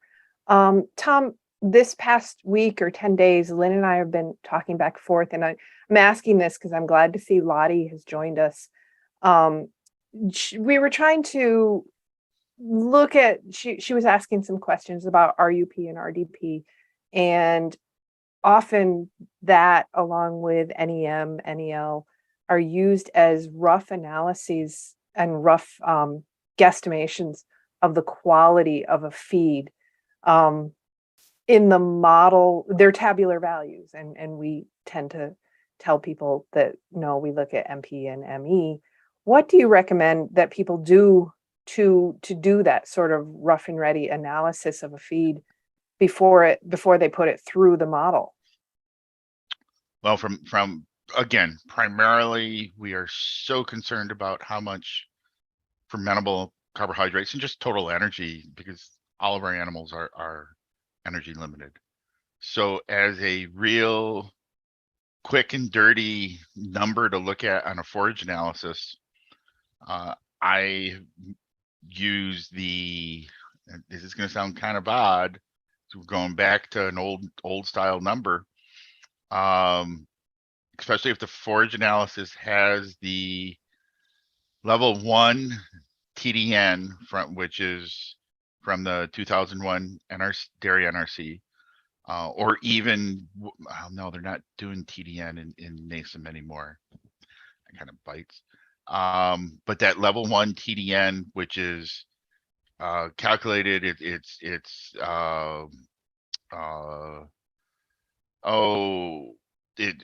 based on work that Bill Weiss had done for years. The correlation between that TDN and what the ME or MP allowable production through the model is really high. That's actually a really good number to do a quick evaluation on. The protein side is a lot harder, and it really comes back to if we're looking for things that are going to provide rumen ammonia, well, basically everything's going to. It's really, to me anymore, it's a question of evaluating different bypass proteins where the question really, you know, what's their quality, their digestibility, their consistency, etc. Everything else, you know, it's meeting rumen ammonia requirements is typically pretty easy. So I really struggle with how to answer how to have a quick and dirty number to look at on a feed analysis that would give an indication of where that would be. If I had to pull one quick out of the air, I would probably say total soluble protein, because that's going to be primarily rumen degraded, but it's not going to capture all the potential degradable nitrogen coming in from a feed. So it's really difficult. I have not come up with an adequate answer to the protein side. Energy is easy, TDN. All right. Well, thank you, and I hope that helped Lottie in some of the questions she had in the past week. Paula or any of my co-hosts, can any of you have any questions that you want to re-explore? I have Very 3 or good. 4. Go. Of course. Okay. The second question is if we have to consider a special protein formulation for fresh cows, considering they have they regulate their dry matter intake with the fermentability of the starch. Oh, wow. All right. So that goes into the entire hot theory that Mike Allen proposed several years ago, and how high levels of fermentable starch with all the propionate production limits dry matter intake, especially in the fresh cow. And the data on that is really mixed. Even Mike's data itself sometimes showed that occurred. Other times didn't. They weren't able to invoke it. The data, let's see, Minor Institute did a couple trials where they were able to show that happening. Tom Overton's group at Cornell did a couple trials, and they were not able to show the impact. And the best I can say is when the Minor and Cornell data was combined, it's not really an overproduction of propionate per se, but rather the relative difference in fermentable starch between the close-up diet and the fresh diet, where if that starts getting too wide, more than 5 points difference in fermentable starch, then the risk of reduced intakes in the fresh cow goes up tremendously. And so it's really comes back to the prepartum and the fresh cow diet formulations, and we can minimize that risk tremendously, and then not have to worry about trying to push extra MP into the diet. And we also know if we did that, we would actually see body condition score drops much quicker, and in the long run, it's not very successful. So it's really don't worry about pushing additional MP into those fresh cows as much as ensuring that the transition and the difference in fermentable starch between close up and fresh is less than 5 units apart, and you will see intakes and fresh cow performance improve really nicely. It's a really, after I saw that data, I looked at my diets and I was like 6 units difference, and I moved them to 4.5 or so units difference, and I definitely saw an increase in the slope of fresh cows in terms of milk production. So it is, and it's probably not so much. It's probably more related to rumen adaptation, going from a lower starch to a higher starch type of diet. So if we give that cow more time in the pre-fresh period to acclimate to a higher starch, that everything actually works better. Okay, great explanation.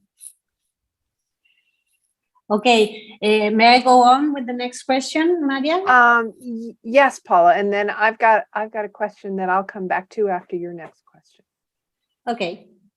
The third question is, do we have to think also in the rearing diets to diminish the environmental impact? Where do we have to focus in these cases?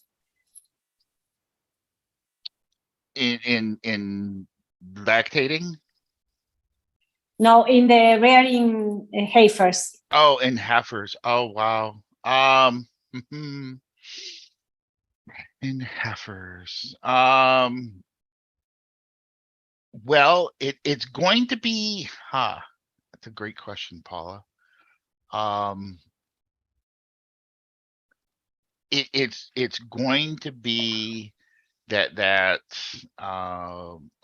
excessive feeding of degradable protein again is we're going to have more urinary nitrogen excretion, and that can also be a greater expense. I was just putting together some diets and looking at using a bypass soy versus solvent soy or canola meal in heifers, and I was having to feed a lot more of the canola or the soy to get the same amount of MP allowable gain.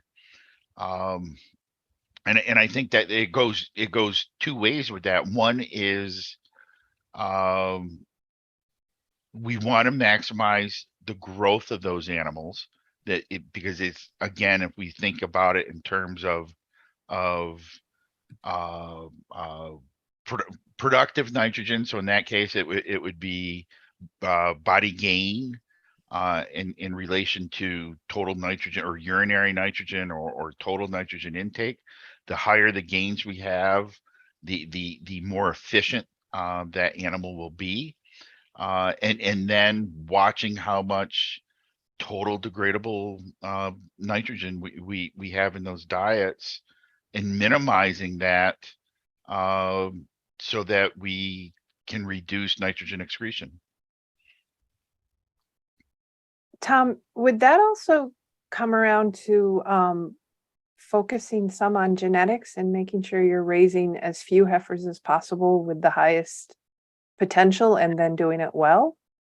Well, that's always a great concept. It's ties back so much to, is the farm in a growth mode or in a what are the goals and objectives of the farm? Are they, can they market excess heifers, which chances are they won't break even on raising heifers doing that, but it's cash flow, and that's what a lot of people look at with doing that. It's because if they're in growth mode, if they're going to go from 1,000 to 1,500 cows over the next couple of years, or how successful is your calf program? I mean, there's so many things that go along with that, Marianne.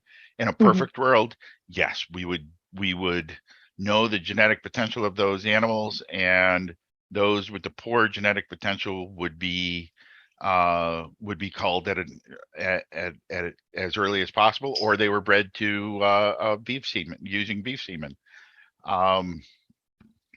Yeah, and we're slowly seeing more and more of that. But there's a lot there that has to work right from a farm management standpoint for that to be successful. Yeah, I'm reminded of the one of the first year's talks that we did, Noella Silva del Rio, and her analysis in California of just the many and multitude of places that a well-formulated diet can be not received or fed to the cows. And at the time, I found it really discouraging. We'd had several similar webinars since, but yeah, it comes down. You had a slide about that. Oh, let's not even talk about how Management. a bad feeder can screw you. Yes. Paula, before I turn back to you, I'm going to follow up from Lottie Kingsmill. She has a question. Would you balance beef cow and backgrounders in similar percentages of nitrogen utilization and efficiency as a lactating cow? Those growing animals will never have the same level of nitrogen efficiency. And unfortunately, at this point, I don't think we have enough numbers to really even come up with an idea of what is possible.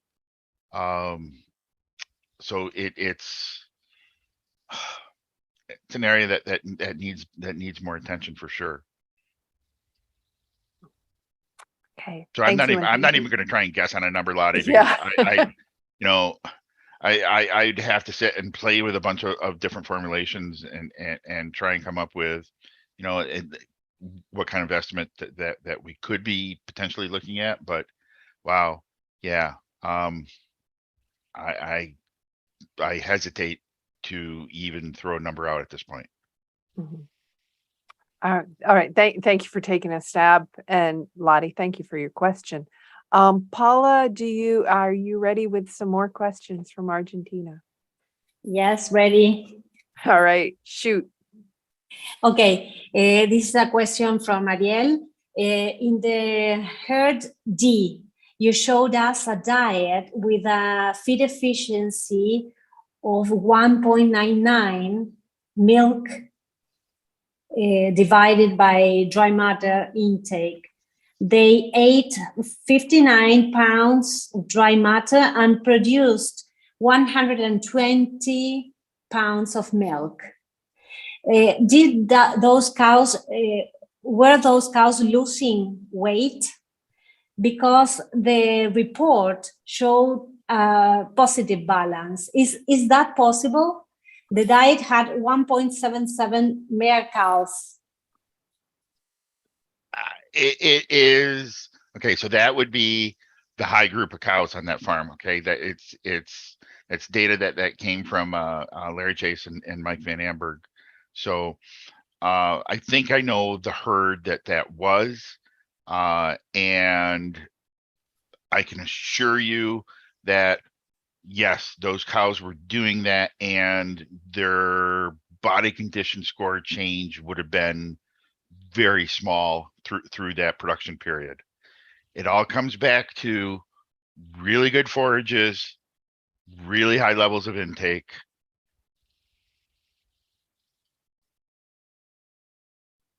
And let me throw this out at you. Here's we can, all the numbers that been able to pull together, it's kind of, I want you to think this way, that cows have the genetic, they're probably, I could call it their genetic potential, but I won't. I'll just say their production potential is, it looks like somewhere between 12 and 13% of body weight in terms of energy corrected milk. Okay. Now, not many herds, you won't see many herds you won't see fine herds doing that. You'll find groups of cows that can do that. I was talking with one of our clients in Western Canada about a Jersey herd that the entire herd was averaging over 9% of body weight. So the question becomes, if we are not seeing those numbers, if we're not seeing the high cows, peak cows being, 9, 10, 11% of body weight, the question becomes why? And that is first and foremost a forage quality issue, an intake issue, can be a housing issue, and it can be a management issue. But day in, day out, there are herds doing, you know, herds averaging 50 plus kilos of milk. Forage quality and good management. Great. And following that question, how does the nitrogen excess affect the cows with negative energy balance? It'll push them into a little bit more negative energy balance. So there is an energetic cost for excreting excess nitrogen because of what the kidney has to do. And within the program, that's what we call the urea cost. And that gets added directly to the maintenance energy requirement. That can range anywhere from less than 1/10 of an mcal of Me to greater than 2 mcals, 2.5 mcals, especially if it's a pasture-based system with no additional grain being supplemented. So it definitely has some negative impact. And you know, well, we can come back and say, you know, if we're looking at groups with MUNs of 14, 15, definitely utilizing excess energy to get rid of that nitrogen.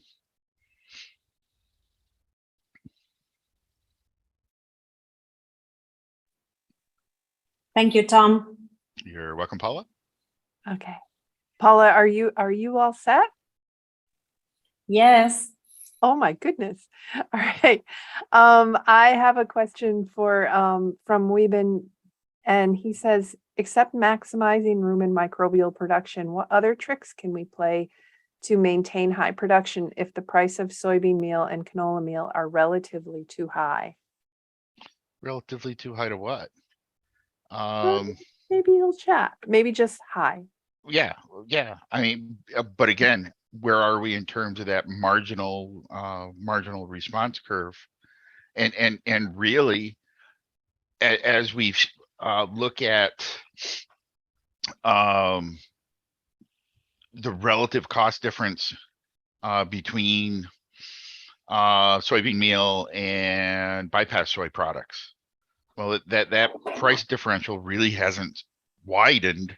So it's actually on a cost per gram of MP, it's gotten cheaper and cheaper actually to use to bypass products. So it's really the way and this is the way I approach it, is what is the lowest cost per gram of MP? And you know, that could mean that we look at different processing ways with starch products.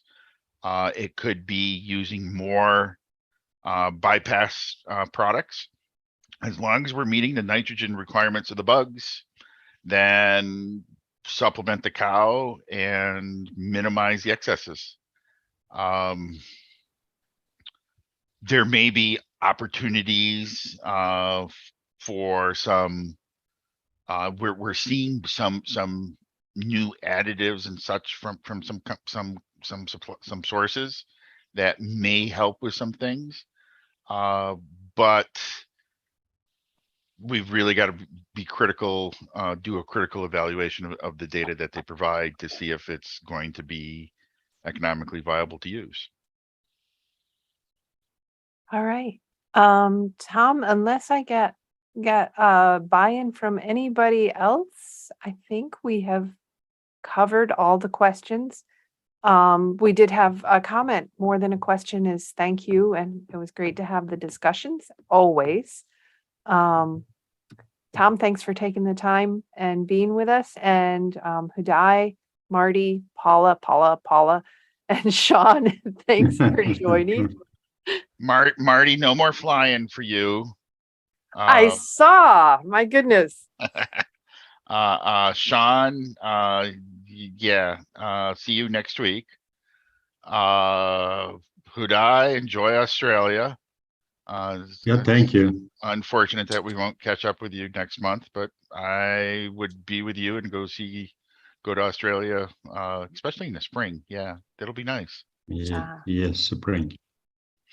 All right, I have a quick one. Any comments on high protein DDG? Oh, I evaluate those the same way as anything else, cost per gram of MP, and then where will I end up on lysine balances as well, because being a corn protein, it's going to be low in lysine. And then how consistent is the product in terms of being a high protein? Some of them are really good. That's for sure.